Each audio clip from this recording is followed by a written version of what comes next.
गुरुदेव ने कीर्तन सुना तो कांप गए, हे भगवान लगता है बीमारी फैल गई। भागे भागे गए हिरण्यकश्यपु के पास, सरकार चल के देखो क्या हालत हो गई विद्यालय की, आपके बेटे ने अपना जैसा सबको बना दिया। तब तो तुरंत क्रोध में भरा, कोपावेश चलत गात्र पुत्रम हंतुम मनोदधे। क्रोध में भरा हिरण्यकश्यपु कांपता हुआ आया, मन में ठान लिया आज मैं अपने बेटे को जिंदा नहीं छोड़ूंगा। और जो आकर के देखा कीर्तन करते हुए सबको नाचते कूदते विद्यार्थियों को, वो जोड़ का अट्टहास किया, कीर्तन सबका सन्नाटे में बदल गया। जो जहां जैसे खड़ा था मूर्ति बना वैसे ही खड़ा रह गया। विद्यार्थी बेचारे थर थर कांपे, प्रहलाद को इशारा करें वो आ गए। प्रहलाद जी ने कहा मत घबराओ, और हिरण्यकश्यपु ने खूब जम के गालियां सुनाई। हे दुर्विनीत मंदात्मन कुल भेद कराधम स्तब्धन मच्छासनोद्भूतम नेश्येत्वाद्ययमक्षयम क्रुद्धस्य यस्य कंपन्ते त्रयो लोकाः सहेश्वराः तस्य मे भीतवन्मूढ़ शासनम किम बलोत्यगाः। 6-7 बोलो राधे राधे। बड़ी जोड़ की डांट लगाई हिरण्यकश्यपु ने, हे दुर्विनीत मंदात्मन कुल भेदी, न जाने कितनी गालियां दी। बोल प्रहलाद, किसके बल पर तूने मेरी शक्ति को ललकारा है? इतना पढ़ा लिखा तो था, समझता था कि कल का बच्चा तो मेरी ताकत को क्या चुनौती देगा, इसके पीछे किसी का हाथ है। इसलिए बोला शासनम किम बलोत्यगा, किसके बल पर तूने मेरे शासन को चुनौती दी है, मेरी शक्ति को ललकारा है। प्रहलाद जी एकदम शांत और एकदम निर्भीक होकर के बोले, न केवलम में भवतश्च राजन्, न केवलम में भवतश्च राजन्, सबै बलम बलिनां च परेषां, सबै बलम बलिनां च परेषां, परे परे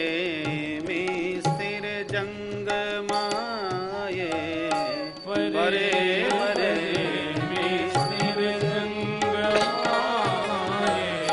ब्रह्मादयो येन वशं प्रणीता, ब्रह्मादयो येन वशं प्रणीता, न केवलं मे भवतश्च राजन्, न केवलं पिताजी, उन प्रभु का बल केवल मुझ में ही नहीं है, आपको ब्रह्मा जी से बल मिला और मेरे प्रभु ब्रह्मा को भी बल देने वाले हैं। सबई बलम बलिनाम चा परेशान। उपनिषदों में वो कथा आती है ना, देवताओं को जब बहुत अहंकार हो गया कि हमारे समान कोई नहीं, तब भगवान ने यक्ष रूप में प्रकट होकर के सबकी औकात याद दिला दी। एक एक करके सब अपना पराक्रम दिखाने आए। आपका परिचय? बोले हम अग्निदेव हैं। क्या करते हो? बोले जला के राख कर देते हैं। भगवान ने सूखा तिनका दिखा दिया, जरा जला के बताओ। पूरी ताकत लगा दी, जलाना तो दूरा, झुलसा भी नहीं, मुंह लटका के चले गए। पवन आए, उन्होंने पराक्रम दिखाया कि मैं उड़ा दूंगा सबको, तिनके को हिला भी ना पाए।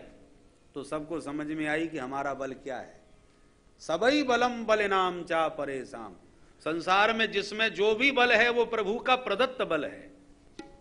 भगवान अपना बल खींच लें तो आप एक तिनका भी नहीं हिला सकते, आपका अपना हाथ ही नहीं हिलेगा। परशुराम जी राम जी को बहुत आंख दिखा रहे थे। रे नप बालक काल बस, लक्ष्मण जी को खूब डांट रहे थे। खुद लाल पीले होने लगे क्रोध में, तो राम जी ने थोड़ा इशारा किया, संकेत दिया, कुछ गूढ़ वचन बोले, तो प्रहलाद श्री परशुराम जी को आश्चर्य हुआ, कौन है? इतना क्रोध आ रहा था लक्ष्मण जी पर, परशुराम जी को, और लक्ष्मण जी फिर भी चिढ़ाए जा रहे थे, घी की आहुति डालते जा रहे थे अग्निकुंड में। परशुराम जी बड़े हैरान थे कि मैंने जब भी क्रोध किया सामने वाले की 1 सेकंड में गर्दन उड़ा दी, और आज मैं क्रोध में पागल हो रहा हूं, हाथ में फरसा भी लगा है, दुश्मन सामने खड़ा है, और जब जब मैं मारने की कोशिश करता हूं मेरा हाथ काम ही नहीं करता। ऐसा लगता है जैसे लकवा मार गया हो। हाथ जब हिलाते हैं बिल्कुल ठीक हो, पर जब मारने को फरसा उठाते हैं तो काम करना छोड़ देता है। इसका मतलब ये सामने वाला कौन है? दुविधा हुई, जो सबको शक्ति देता है वही शक्तिमान है क्या? ये दुविधा दूर कैसे हो? तो हाथ जोड़ के कहा, बोलो राधे राधे राधे राधे। राम रमापति कर धनु लेहु, खेचो मोर मिटे संदेहु। आप मेरे धनुष पर प्रत्यंचा चढ़ा दो तो दुविधा मिट जाएगी मेरी। भगवान बोले लाइए, और जैसी धनुष देने को होगे तो देत चाप आप ही चले गए हो। दे नहीं पाए, धनुष अपने आप ही चल करके राम जी के पास पहुंच गया। अवाक रह गए परशुराम जी, धनुष मेरा जड़ था, वो चैतन्य हो गया जो चल के राम जी के पास पहुंच गया। हाथ मेरा चैतन्य था, जो जड़ हो गया, काम करना छोड़ गया। इसका मतलब ये परम शक्तिमान वह है जो चेतन कहूं जड़ करहे, जड़ करहे चैतन्य। भगवान चैतन्य को जड़ बना दें, जड़ को चैतन्य बना दें, यही तो कर्तुम अकर्तुम अन्यथा कर्तुम समर्थ ईश्वरता है। तब परशुराम जी की आंख खुली और जय जयकार करते चले गए। तो सबई बलम बलिनाम चा परेशान, भगवान सबको बल प्रदान करने वाले हैं। ब्रह्मादयो ये न वशम प्रणीता, ब्रह्मादिक सारे देवता उन्हीं के वशवर्ती हैं। क्रोध में भरा हिरण्यकश्यप बोला, मूर्ख बालक, बड़बड़ बहुत करता है, बकवास बहुत करने लगा है, लगता है तेरे मरने का समय आ गया। मरने से पहले व्यक्ति बड़बड़ाने लगता है। बोल, तेरा भगवान सबको बल देता है तो कहां रहता है, पहले उसको ही देख लो, बाद में तुझसे बात करूं। प्रहलाद जी बोले, ये पूछिए कहां नहीं रहते मेरे प्रभु। ईशावास्यमिदं सर्वं यत्किंच जगत्याम जगत, उस कण कण में सब जगह ही तो हैं। अच्छा, क्वासौ यदि स सर्वत्र कस्मात स्तंभे न दृश्यते, यदि वो सर्वत्र है तो मुझे इस खंभे में क्यों नहीं दिखाई पड़ रहे? प्रहलाद जी बोले, मया तू दृश्यते, हमें तो खूब दिख रहे। अच्छा, तेरा भगवान इस खंभे में भी है? बोले हाँ। और भगवान कहां? जहां भक्ति की हां, भगवान वहां। भक्त जहां कह दें भगवान को वहां आना पड़े, और वैसे तो भगवान सर्वत्र ही है। प्रहलाद जी ने हां की और हिरण्यकश्यप ने क्रोध में भर करके गदा का प्रहार कर दिया खंभे में। भयंकर शब्द हुआ, खंभा फट गया। भक्त का वचन सत्य करने भगवान नरहरि नृसिंह रूप में प्रकट हो गए। बोल नृसिंह भगवान की जय। गगड़ गड़गड़ानो खंभ फाटो चरचरानो, निकसो नर नाहर को रूप अति भयानक है। ककड़ कड़कड़ावे दसन जीव लपलपावे, चितवत सरोज मानो अंग जात खानो है। नरसिंह भगवान का इतना भयानक स्वरूप कि लपलपाती जिह्वा, कटकटाते दांत, सत्यम विधातुम निज वृत्य भाषितम, भक्ति के वचन को सत्य कर दिया भगवान नरसिंह देव ने। गर्जना करी भगवान ने बड़ी भयंकर, सारे असुर मूर्छित हो गए उस गर्जना सुनने मात्र से। हिरण्यकश्यपु भी कांप गया और सावधान हो गया कि मैं क्यों डरूं, वरदान मेरी रक्षा करेंगे। वरदानों को याद करके सावधान होकर के झपट पड़ा भगवान के ऊपर। पक्षीराज गरुड़ जैसे छोटे मोटे नाग के साथ खेल रहे हों, ऐसे भगवान थोड़ी देर तक तो युद्ध की क्रीड़ा की है इसके साथ। और जैसी देखा सूर्यास्त होने वाला है, तो पकड़ के जकड़ के गोदी में पटक करके बीच दहनी में दबोच के बैठ गए। छटपटा के रह गया, छुड़ा नहीं पाया। अरे गिर पड़ा तो क्या हुआ, मैं मरने वाला नहीं। भगवान बोले क्यों? बोले वरदान मेरी रक्षा करेंगे। क्या वरदान लिए? बोले ना भीतर मरूं ना बाहर। भगवान बोले इसलिए बीच दहरी में बैठे हूं, तो ना मैं ऊपर मरूं ना नीचे, मैंने ये वरदान लिया था। भगवान बोले तू मेरी गोद में है, ना ऊपर ना नीचे। अरे तो ना मैं नर से मर सकता हूं ना जानवर से, पशु से भी नहीं। भगवान बोले तो मैं तुझे कौन नजर आ रहा हूं? नर भी हूं, सिंह भी हूं। तो मैं ना दिन में मरूंगा ना रात में। भगवान बोले दिन रहा नहीं और रात्रि भई नहीं, संध्या का समय है। सारे वरदानों की रक्षा करी। अरे मैं ब्रह्मा की सृष्टि में किसी से भी नहीं मर सकता। भगवान बोले ब्रह्मा जी ने मेरे जैसा आज तक किसी को बनाया क्या? मैं ब्रह्मा को बनाता हूं, ब्रह्मा ने मुझे नहीं बनाया, सृष्टि से परे हूं। अच्छा, तो मैं 12 महीने से किसी महीने में नहीं मरूंगा। भगवान बोले ये पुरुषोत्तम मास चल रहा है, ये 13वां महीना तेरे लिए ही बनाया गया है। सारे वरदानों की रक्षा करके हिरण्यकश्यपु का उदर विदीर्ण कर दिया, हाथों को चीर करके भगवान ने बाहर निकाल लिया, हाथों की माला पहन ली प्रभु ने। इतने भयानक भगवान लगे कि असुरों की तो छोड़ो, अब तो देवता भी घबराने लगे। एक एक करके सारे देवताएं भगवान को दंडवत करके एक ही श्लोक में स्तुति करके चले गए, दूसरे श्लोक की हिम्मत ही नहीं पड़ी। इतने डरे हो गए बेचारे देवता, सब दंडवत करके चले गए। मनु आए, तो जब मनुओं का नंबर आया स्तुति करने के लिए, तो भगवान ने सिर्फ इतना पूछा, कौन हो तुम? सोई घबराए गए, और किसी से नहीं पूछा, हमसे ही क्यों पूछ रहे? तुरंत हाथ जोड़ के बोले, मनवो भयम तम निदेश कारेण, आपकी आज्ञा का पालन करने वाले मनु लोग हैं सरकार। आप तो जितने भी आए गए भगवान को पूछना नहीं पड़ा, आते ही सबसे पहले लोगों ने परिचय दिया, फिर इस प्रणाम किया। प्रजापतियों ने कहा प्रजेशा भयम ते परेशा अभिसृष्टा, गंधर्वों ने कहा भयम विभोते नटनाट्य गायका, चारणों ने कहा हरे तवांघ्र पंकजम भवाप वर्गम आश्रिता। माने जिसने भी आए परिचय देके ही सभी ने प्रणाम किया, इतने डरे हुए हैं सब। किंचित भी कोप भगवान का शांत नहीं हुआ। सभी दंडवत प्रणाम करके जब चले गए, भगवान का क्रोध शांत नहीं, तो सब बोले अब क्या करें? सभी ने कहा एक उपाय है। क्या? कि पतिदेव कितने भी महाक्रोधी हों पर उनकी श्रीमती जी उन्हें मनाना जानती हैं, तो हमें लक्ष्मी जी के पास चलना चाहिए, वो कुछ युक्ति बताएंगी। मां लक्ष्मी के पास गए, लक्ष्मी जी को पूरी समस्या सुनाई कि माता जी स्वामी जी आपके बहुत क्रोध में भरे बैठे, कुछ भी करो उनको शांत करो। लक्ष्मी जी ने कहा मेरे स्वामी जी क्रोध में? वो तो शांताकारम भुजग शयनम। बोले माता जी कहीं से भी शांताकारम नहीं दिख रहे, आप चल के दर्शन तो कर लो। तो 16 श्रृंगार किए भगवती श्री स्वर्ण थाल में आरती सजा करके प्रियतम को मनाने पधारी, चरणों से आरती घुमाई, और जैसी मुख पर आरती करी तो एक मुंह फाड़ के भगवान ने बहुत दहाड़ मारी कि थाली फेंके दैया मैया करती चिल्लाती भागती नजर आई। हे भगवान, इतना भयानक रूप मेरे स्वामी का! साक्षात श्री प्रेषता देवैर दृष्ट्वा तन्महदद्भुतम अदृष्ट्वात् अश्रुतम अदृष्ट्वाश्रुत पूर्वत्वात् सानोपेयाय शंकिता। ऐसा रूप न कभी देखा न सुना। ऐसा करके लक्ष्मी भी पलायन कर गई।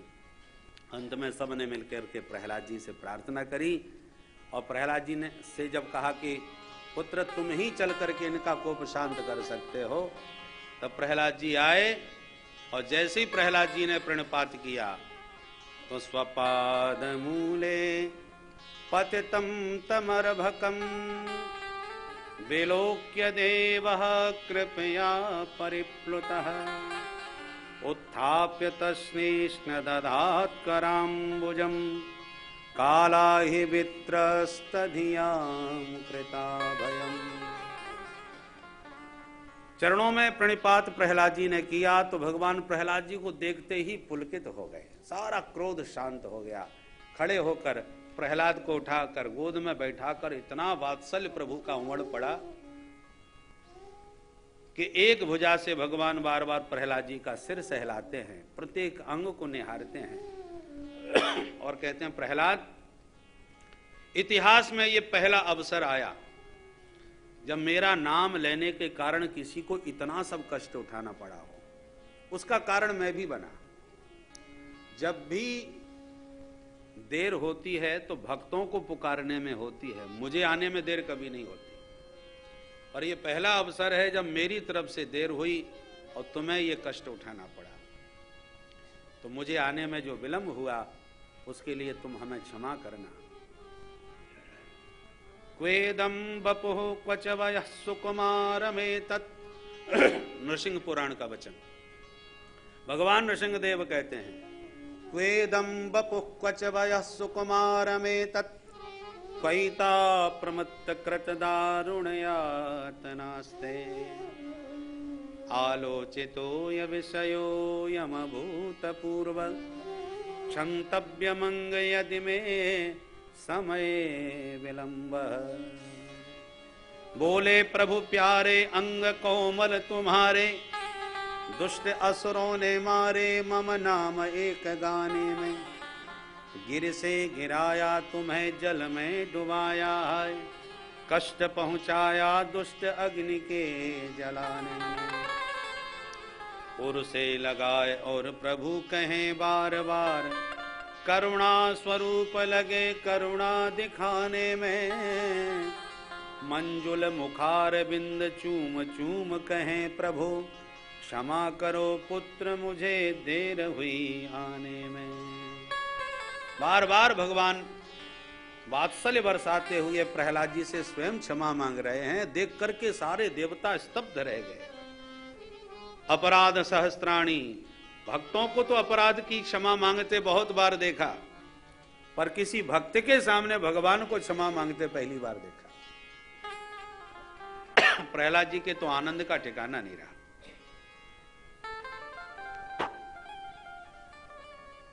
प्रहलाद जी कहते हैं प्रभु, मैंने ऐसा संतों से सुना था कि आप बड़े ही दयालु हो, बड़े कृपालु हो, पर आप इतने दयालु होंगे ये तो मैंने भी नहीं सोचा था। प्रेम गदगद या वाचा, गदगद कंठ होके प्रहलाद जी ने पूरे 42 श्लोकों में स्तुति गाई है। बहुत विस्तार से प्रहलाद जी की स्तुति है। प्रहलाद जी कहते हैं प्रभु, ब्रह्मादय सुरगणा मुनयोथ सिद्धा, सत्वैकतानमतयो वचसां ब्रवाहे। नाराधितुं पुरगुणैरधुना पिप्रुः, किं तोष्टुमर्हति समे हरिरुग्रजाते। प्रभु, धारा प्रवाह वेद मंत्रों से छंदों से ब्रह्मादिक देवता बड़े बड़े सिद्ध मुनि आपकी स्तुति करते करते चले गए और आप शांत नहीं हुए, तो भला हम दैत्य जाति के तामसी प्राणी आपको कैसे प्रसन्न कर सकते हैं। परंतु हमने ऐसा सुना है कि गजराज ने आपको प्रीति पूर्वक पुकारा तो आप दौड़े चले आए थे। भक्त्या तुतोष भगवान गज यूथ पाया। तो जब गजराज की पुकार को आप सुन सकते हैं तो मुझे विश्वास था कि मेरी भी पुकार आप अवश्य सुनेंगे। मुझे लगता है प्रभु, 12 गुण संपन्न द्विजश्रेष्ठ क्यों न हो, ब्राह्मण देवता क्यों न हो। विप्राद्विषट गुण युता दरविंद नाभ, पादारविंद में मुखात स्वपसम वरिष्ठम। 12 गुण से समलंकृत ब्राह्मण भी यदि आपके पादारविंद से विमुख हो गया तो ऐसे उस ब्राह्मण से स्वपचम वरिष्ठम, आपके पाद पद्मों का आश्रय लिए बैठा हुआ वह स्वपच श्रेष्ठ है, क्योंकि वह स्वपच आपके चरणों का अवलंब लेकर के अपने समस्त कुटुंब का कल्याण करने में सक्षम हो सकता है। प्रभु, सांप बिच्छू के मरने पर साधु भी प्रसन्न ही होते हैं। मोदेत साधुरपि वृश्चिक सर्प हत्या। तो मेरे पिता के मरने पर भी आज पूरा समाज प्रसन्न है, आपके भक्त सब सुखी हैं। परंतु आप जब तक शांत न हो तब तक ये अपनी प्रसन्नता प्रकट नहीं कर पा रहे। प्रभु, इसलिए आप अपना कोप शांत करें। भगवान बोले, सबको हमसे डर लग रहा है और तुम्हें हमसे डर नहीं लग रहा। प्रहलाद जी बोले, आप कितने भी भयानक बन जाइए, मैं आपसे डरने वाला नहीं। क्यों? नाहम बिभिम्य जितेति भयानकास्य, जिह्वार्क नेत्र भ्रकुटीरवसोग्रदंष्टा। अहम न बिभेमी, मुझे कोई डर नहीं लग रहा। आपकी भयानक भ्रकुटी आदि लपलपाती जिह्वा मुझे डरावनी नहीं लग रही। क्यों? बोले, सरकार शेर दहाड़ता है तो सारे बनचर भाग खड़े होते हैं उसके गर्जना से, पर शेर का बच्चा थोड़ी भागता है। इसलिए मैं जान रहा हूं ये रूप आपने मेरे लिए बनाया है, इसलिए मैं आपसे बिल्कुल भी भयभीत नहीं हूं। भयभीत हूं तो आपकी इस बलवती माया से जो नचाती है पूरे संसार में, बार बार जन्म मरण के फेरे में। प्रभु, मुझे तो एक आश्चर्य होता है। पूछूं? बोले, पूछो। बोले, सबसे ज्यादा प्यारा अपना बेटा होता है। आपके साक्षात पुत्र हैं ब्रह्मा जी। सच बताइए, मेरी तरह कभी अपने बेटा ब्रह्मा को गोद में लेके आपने इतना प्यार कभी किया? मुझे तो नहीं लगता ब्रह्मा जी को कभी यह सौभाग्य मिल पाएगा। पुराने जमाने के लोग अपने बच्चों को अपनी गोद में कभी खिला ही नहीं पाते थे, दूसरे खिलाते थे, पर पोते को गोद में कंधे पर लिए चाहे जितना घूमते थे। पोते को खिलाने में संकोच नहीं, पर पुत्र को खिलाने में संकोच लगता था। तो अब ब्रह्मा जी को ना सही तो अपने पौत्र शंकर जी को आपने गोद में लेके कभी खिलाया, इतना वात्सल्य बरसाया? कभी नहीं। मैं तो कहता हूं ये सौभाग्य ना शंकरषण को मिला होगा, ना लक्ष्मी को मिला होगा, किसी को भी नहीं मिला होगा जो सौभाग्य आपने इस असुर पुत्र को आज अपनी गोद में लेकर के प्रदान किया। जबकि हम असुरों की प्रकृति ही रजोगुण तमोगुण से परिपूर्ण है। क्वा हम रजः प्रभवई सतमोधिकेस्मिन् जात सुरे तरकुले क्वत भानुकंपा न ब्रह्मणो न तु भवस्य न वैरमाया यन्मेर्पित शिरसि पद्म कर प्रसाद। बहुत अद्भुत स्तुति है प्रहलाद जी की। भगवान बोले बेटा वरदान मांगो, क्या चाहते हो? प्रहलाद जी बोले प्रभु ये लेने देने की बात भक्त और भगवान के बीच में कहां से आएगी, मुझे कुछ नहीं चाहिए। आपसे पाने के लिए मैंने आपको थोड़ी भजा है। भगवान बोले बेटा वो बात नहीं है, पर मुझसे कुछ मांगोगे तो मुझे बड़ी प्रसन्नता होगी, मेरी प्रसन्नता के लिए मांग लो भाई। बोले प्रभु यदि मेरे मांगने से आप प्रसन्न हैं तो यही मांगता हूं कि मेरे मन में मांगने की कभी इच्छा ही पैदा ना हो। यदि राशि समय कामान बरास्त्वं बरधर सब कामानां हृदय सन्नोहम भवतस्तु वृणे वरम।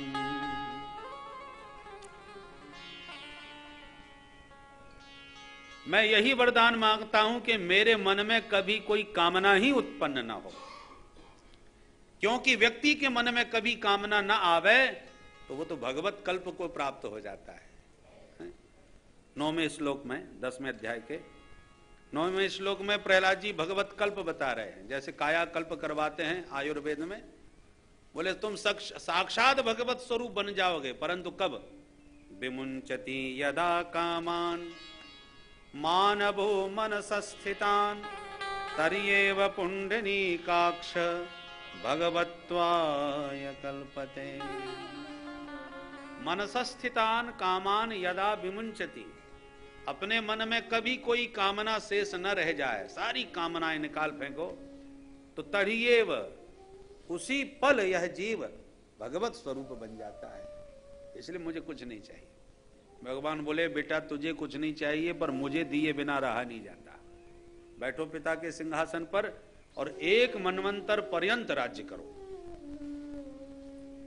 बरबस सिंहासनासीन कर दिया, अभिषेक कर दिया।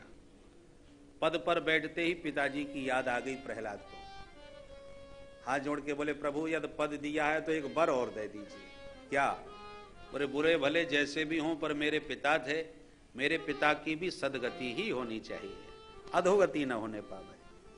भगवान बोले जिसने आजन्म तुम्हें इतना कष्ट दिया उसके प्रति भी तुम्हारे मन में ऐसा दिव्य भाव है। पर बेटा तुम जैसा वैष्णव जिसके घर में जन्म लेता है उसके माता पिता की बात छोड़ दो, उसकी तो 21 पीढ़ियां तर जाती हैं। 7 ऊपर की, 7 आने वाली और 7 मातृपक्ष की, नाना नानी की। 73 पिता पूत पितृ भी सहते नघ यद साधोत्स्य ग्रहे जातो भवान वै कुल पावन। 7 तिये 21 पीढ़ियों को तारने वाला तुम जैसा वैष्णव होता है। कुरुत्वम प्रेत कार्याणि, जाओ अपने पिता का अंतिम संस्कार करो। प्रहलाद जी बढ़े और अवसर पाकर के ब्रह्मा जी प्रकट भये। भगवान को प्रणाम करके बोले प्रभु बड़ी कृपा करी जो आपने इस असुर को मार डाला। मेरे से वरदान लिया, सबसे ज्यादा मुझे परेशान किया।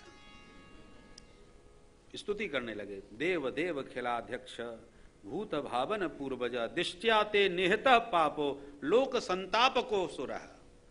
इसने सारे लोक को संतप्त कर दिया था अपने आतंक से। ब्रह्मा जी ने स्तुति करी तो ब्रह्मा जी को देखते ही मूड खराब हो गया।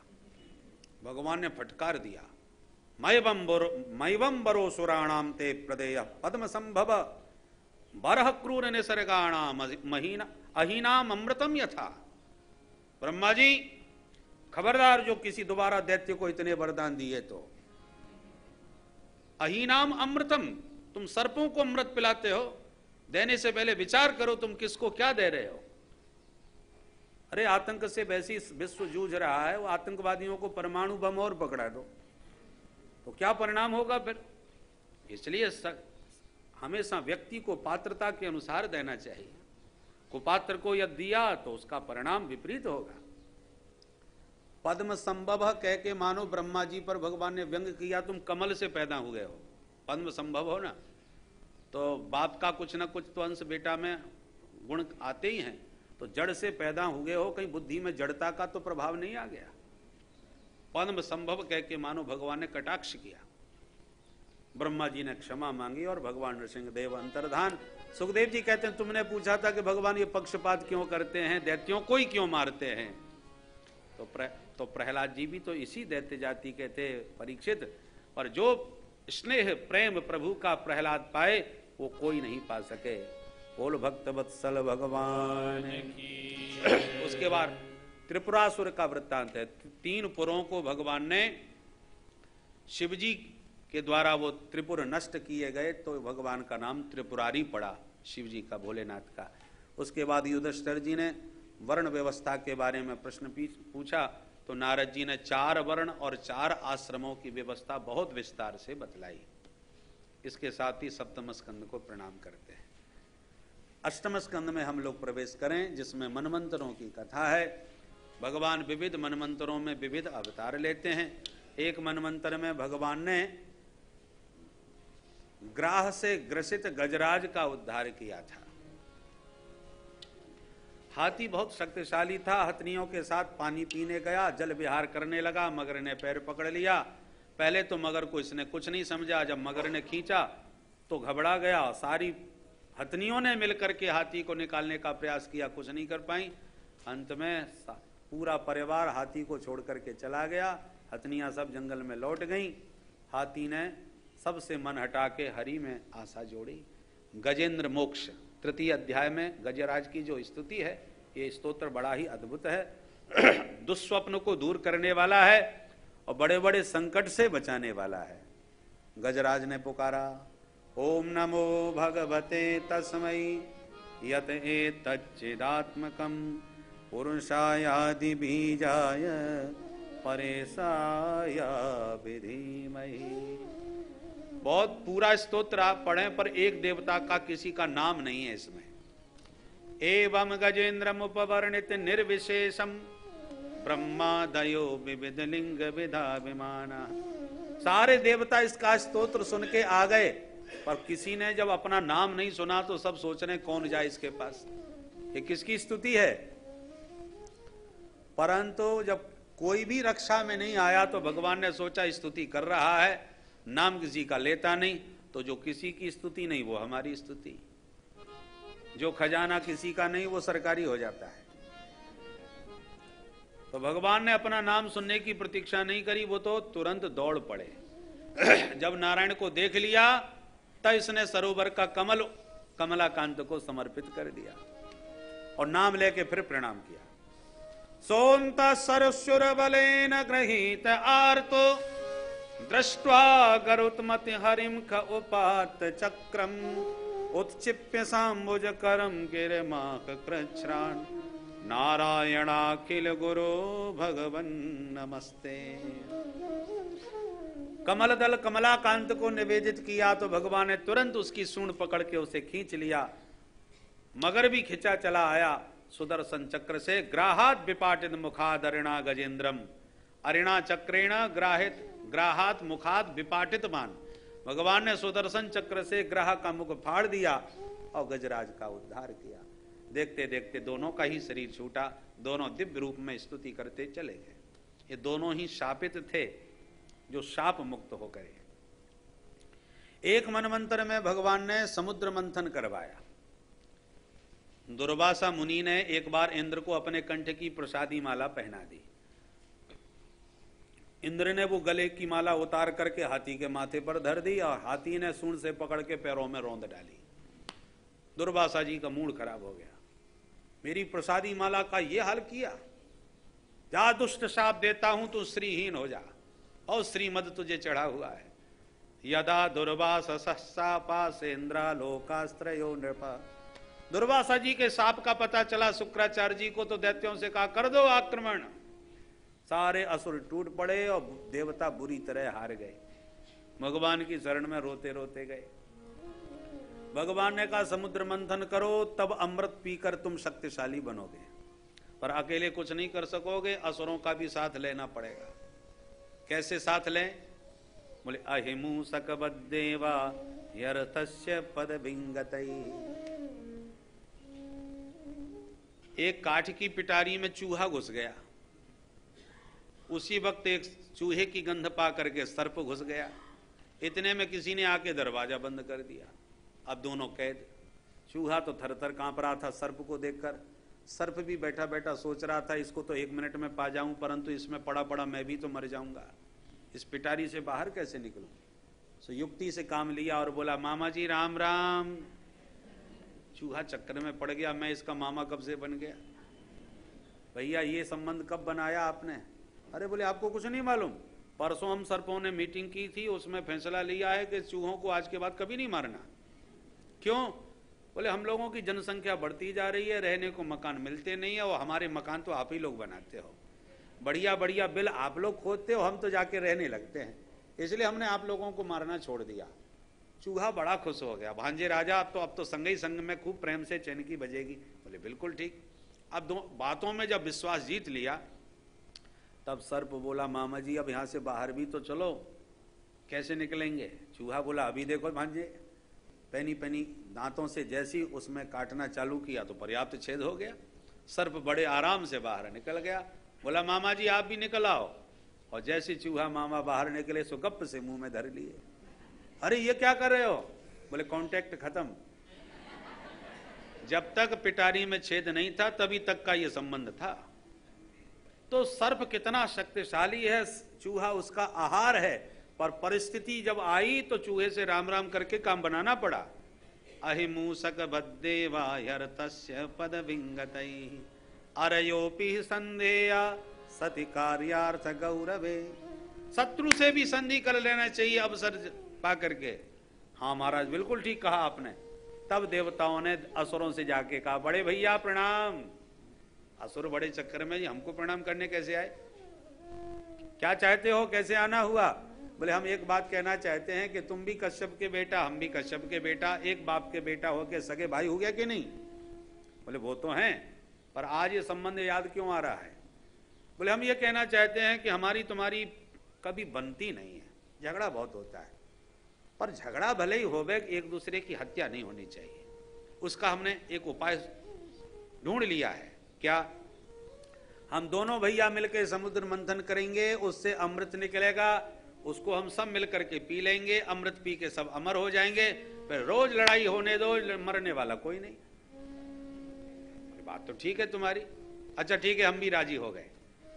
तब तो देवता असुर दोनों मिलकर समुद्र मंथन करने चल पड़े।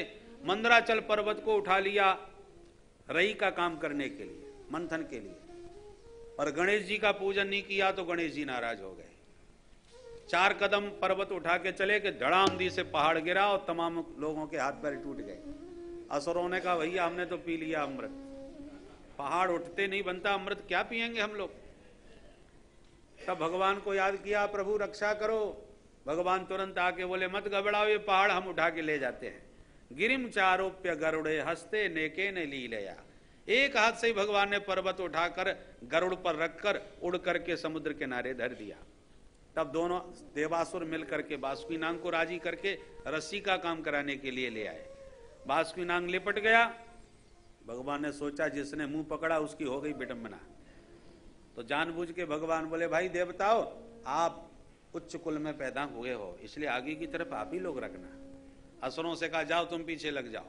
असुरों ने कहा तो हम क्या कोई नीचे खानदान के हैं, हम पीछे क्यों लगेंगे? न ग्रहणीवो वयम पुच्छम अहे अंगम मंगलम।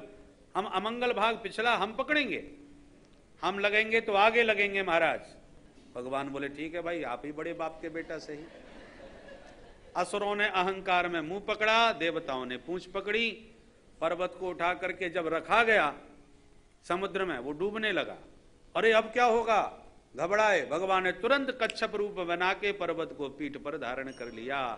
बोल कच्छप भगवान जय। कृत्वा बपुः काच्छपम् अद्भुतं महत् प्रविश्यतोऽयं गिरिमुज्जहार। पर्वत को उठा दिया। अब जैसे ही मंथन प्रारंभ हुआ, भगवान ही सबके शरीर में प्रविष्ट होकर के दिव्य अपनी शक्ति से मंथन कर रहे हैं।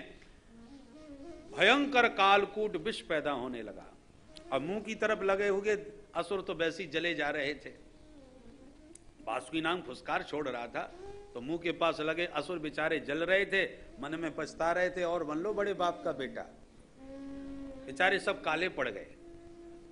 और विष देख करके तो सब कांप गए। अब क्या होगा? भगवान बोले मत घबराओ, चलो भोले बाबा के पास। समस्त विष संग्रह करके शंभू की शरण में पहुंचे। देव देव महादेव भूतात्मन भूत भावन त्राहिन शरणापन्नान त्रैलोक्य दहनाद विषाद। हे देवाधिदेव महादेव, इस भयंकर विष से हमारी रक्षा कीजिए। भोले बाबा ने कहा, भवानी तुम्हारा क्या विचार है, बोलो पी जाऊं जहर? भवानी बोली, महाराज वही करो जिसमें सबका भला हो। इसका मतलब हम ही पी जाएं। प्रभाव ज्ञान मोदत। भवानी भव के प्रभाव को जानती हैं, इसलिए अनुमोदन कर दिया। और भोले बाबा ने अंजलि में विष पीना प्रारंभ किया। ततः करतली कृत्य व्याप्य हालाहलम विषम अभक्षयन महादेव कृपया भूत भावना। जैसी अंजलि में विष पीना प्रारंभ किया तो तुरंत ध्यान आया, मेरे हृदय में राम जी बैठे हैं, पी जाऊंगा तो हृदय के बैठे राम को कष्ट होगा। बमन किया तो सारा संसार भस्म हो जाएगा। तो राम नाम का सहारा लिया। रा कहती मुंह खुल जाता है, तो रा कह के मुंह खोला और सारा विष मुंह में भरने के बाद मां का ढक्कन बंद कर दिया। मां कहती मुंह बंद हो जाता है। राम, तो राम नाम के बीच में सारा जहर भोले बाबा ने अपने कंठ में ही अटका लिया। न तो भीतर उतारा न बाहर निकाला। भोलेनाथ का कंठ एकदम नीला पड़ गया और बाबा का नाम नीलकंठ हो गया। बोल नीलकंठ भगवान की जय। यच्चकार गले नीलम तच्च साधुर विभूषणम। साधुओं का आभूषण ही परमार्थ है। भोले बाबा ने सबको बचा लिया। नाम प्रभाव जान शिवनी को, नाम प्रभाव जान शिवनी को, कालकूट फल दीन अमी को, कालकूट फल दीन अमी को, नाम प्रभाव जान शिवनी को, नाम प्रभाव जान शिवनी। भगवान भोलेनाथ नाम की महिमा को जानते हैं। बोल शंकर भगवान की जय। पुनः सब मिलकर के समुद्र मंथन करने आए तो हविर्धानी ततो भवत। कामधेनु दिव्य गाय प्रकट हो गई जो ऋषियों को दान करी। पुनः मंथन करने पर उच्चई सर्वा घोड़ा निकला तो बलि ने लिया। ऐरावत हाथी निकला तो इंद्र ने लिया। कौस्तुभ मणि निकली तो भगवान ने कंठ में धारण करी। रंभादिक अप्सराएं निकली तो स्वर्ग में भेज दी। और पारिजात वृक्ष निकला तो उसे भी स्वर्ग में भेज दिया। और अब की बार ततश्चाविर्भू साक्षात लक्ष्मी जी का प्राकट्य हो गया। 8वें स्कंद के 8वें अध्याय के 8वें श्लोक में ततश्चाविर्भू साक्षात श्री रमा भगवत्परा रंजयंती दिशा कांत्या विद्युत सौदामनीयता। सारे दिशाओं को प्रकाशित करती भगवती लक्ष्मी का प्राकट्य हुआ। लक्ष्मी के दिव्य सौंदर्य पर सभी मुग्ध हो गए। भगवान को लगा इनके चक्कर में कहीं झगड़ा ना हो जाए। सब पंक्तिबद्ध होके बैठो, ये जिसे चाहेंगी उसको गले में माला पहना देंगी, झगड़ा खत्म। एक लाइन में देवता बैठ गए, एक लाइन में दैत्य बैठ गए, तो एक लाइन में महात्मा भी चिमटा गाड़ के बैठ गए। सबसे प्रथम पंक्ति संतों की पंक्ति में ही प्रवेश किया लक्ष्मी जी ने सबसे पहले। तो सबसे आगे बाबा दुर्वासा मुनि विराजमान थे। देख करके लक्ष्मी जी बोली, हैं तो बड़े तपस्वी, बड़े तेजस्वी हैं, पर इनकी नाक पे ही गुस्सा धरी रहती है, महाक्रोधी बाबा है। नूनम तपो यस्य न मन्यु निर्जयः, तपस्वी हैं पर क्रोध को नहीं जीता है, इसलिए ठीक नहीं। ऐसे करके सभी में कोई ना कोई दोष दिखाती हुई सबको फैल करती है। और तो और भोले बाबा भी बैठे थे लाइन में। लक्ष्मी जी ने देखा, ओहो ये भोले भाले भी हैं, तपस्वी भी हैं, सीधे सरल भी हैं, आशुतोष भी हैं, परंतु इनका भेष ठीक नहीं है। नरमुन्नों की माला और सांप बिच्छुओं के आभूषण, ये सब ठीक नहीं। यत्रो भयम कुत्र च सौख्य मंगल, सारी बातें हैं पर भेष अमंगल है। सबसे अलग श्री हरि नारायण बैठे थे एकांत में, जो उनको देखा तो प्रसन्न हो गई। मंगलम भगवान विष्णु मंगलम, सब कुछ मंगल ही मंगल है, या अमंगल कुछ है ही नहीं। परंतु थोड़ी सी कमी है। क्या कमी है? बोले सुमंगल कश्चन कांक्षते ही माम, सुमंगल तो है पर माम न आकांक्षते, ये मुझे चाहते नहीं है। और तो सब टुकुर टुकुर मेरी ओर ही देख रहे हैं, और इनके सामने बरमाला लिए इतनी देर से खड़ी हूं, एक बार भी नहीं देखा। और कोई बात नहीं, ये दूषण नहीं भूषण ही है। बरमाला अंत में नारायण के कंठ में डाल दी। वो लक्ष्मी नारायण भगवान, लक्ष्मी नारायण की हो गई, फैसला हो गया। मंथन प्रारंभ पुनः आगे हुआ। अब की बार वारुणी प्रकट हो गई। असुरों ने कहा भाई ये हमारी हैं, भगवान बोले आप ही संभालो। पुनः मंथन हुआ तो साक्षात भगवान धन्वंतरी अमृत कलश के साथ प्रकट हो गए। बोल धन्वंतरी भगवान की जय। आयुर्वेद प्रवर्तक भगवान धन्वंतरी के हाथ में कलश देखा अमृत का, एक झपट्टा मारा, असुरों ने अमृत छीना और एकदम लेकर के भाग खड़े हुए। देवता सब रोने लग गए, ले गो ले गो ले गो। भगवान बोले रोना धोना बंद करो, चिंता मत करो, तुम्हारा कार्य मैं सिद्ध करूंगा। मां खिद्यत मिथोर्थम साधहिष्ये स्वमायया, देखो तुम मेरी माया का प्रभाव। असुर लेके भाग गए और आपस में लड़ने लगे। अहम पूर्वम नत्वम नतमिति प्रभो, मैं तेरे से ज्येष्ठ हूं इसलिए पहले मैं पीऊंगा। आप उसमें झगड़ा हो रहा था अमृत के बंटवारे का, कि मिल गया अवसर भगवान को, और छैल छबीली छोरी बनके छमछम करते पहुंच गए। जो भगवान का रूप लावण्य देखा सब अमृत भूल गए। अहो रूपम अहो धामम अहो अस्यानवम वयः, भगवान की रूप माधुरी का वर्णन करने लगे। और सामने आके खड़े होके बोले, देवी जी हे कमल लोचने, आप कौन हैं, कहां से आई हैं, किधर जा रही हैं, अकेली अकेली क्यों घूम रही हैं, विवाह हुआ कि नहीं? का त्वं कंजपला साक्षी कुतो वा किंच कीर्षसि, कस्यासि बदबामोरु मथनंती व मनांसिनः। आपका परिचय क्या है? भगवान बोले आप लोग कौन हैं जो मुझे घेर के खड़े हो गए? आप लोग अपना परिचय दो। बोले वयम कश्यप दायादा, हम सब कश्यप जी के बेटा हैं। पराक्रम से हमने समुद्र मथ डाला। बंटवारे का थोड़ा झंझट है इस अमृत का, यदि आप ही बंटवारा कर लो देवी, तो आपके हाथ से बंटवारा हो जाएगा तो झगड़ा हमारा मिट जाएगा। भगवान बोले राम राम, तुम कैसे कश्यप के बेटा हो, मेरी जैसी पुंसली स्त्री पर विश्वास करते हो? मेरे बारे में अभी तुम कुछ भी नहीं जानते। अपरिचित स्त्री पर भूल के भी भरोसा नहीं किया जाता बुद्धिमान व्यक्ति के द्वारा। असुरों में बड़ी श्रद्धा हो गई, भाई ये तो बहुत पढ़ी लिखी मालूम पड़ती है। एक बोला ऊंचे खानदान की दिखती है, बातों से ही पता चल रहा है कितनी सही बात कह रही है। श्रद्धा और उमड़ पड़ी। तो बोले देवी जी अब हमें तो तुम पर विश्वास हो गया, अमृत तो अब आपके हाथ से ही पिएंगे। भगवान बोले अब नहीं मानते तो चलो मैं तो बांट दूंगी, कोई आपत्ति नहीं, पर एक बात है, थोड़ा किसी पर कम ज्यादा चला गया तो तुम लोग मेरे से भी लड़ोगे।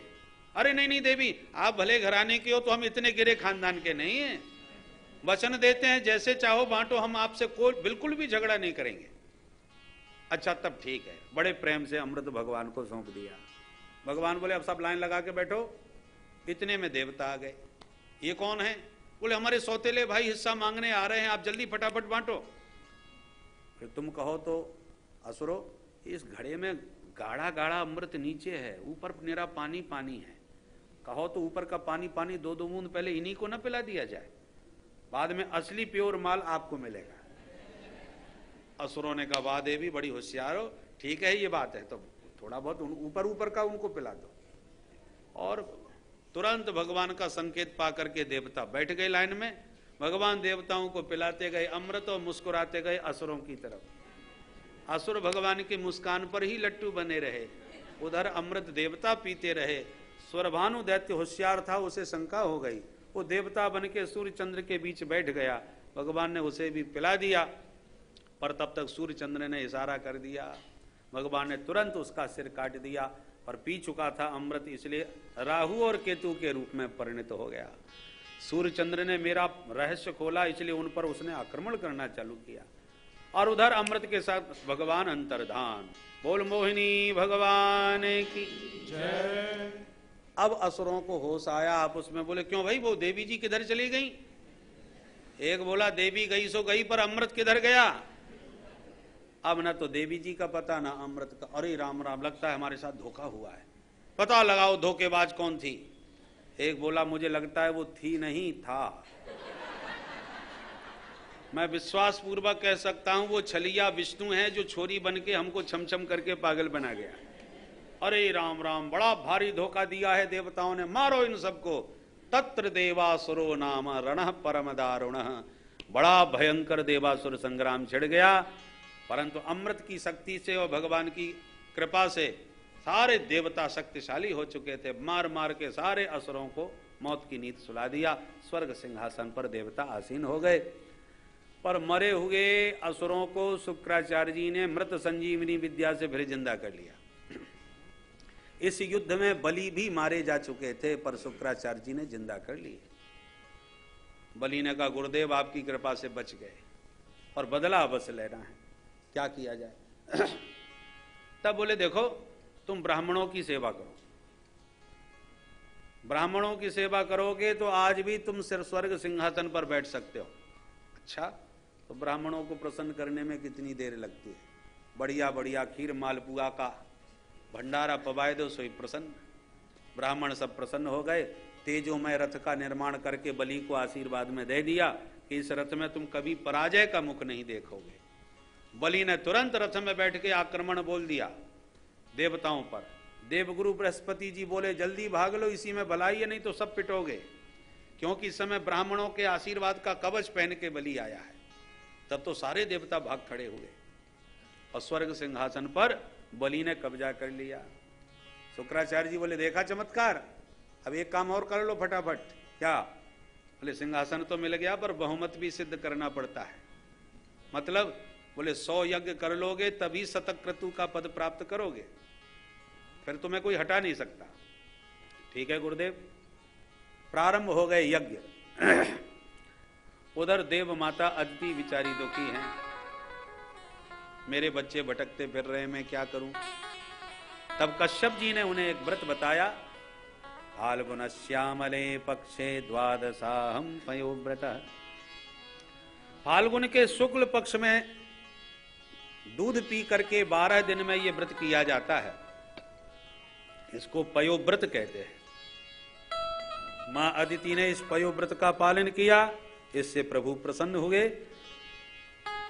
दिव्य दर्शन दिए मां को, और कहा मां मैं स्वयं तुम्हारा बेटा बन के आ रहा हूं, किसी को बताना मत।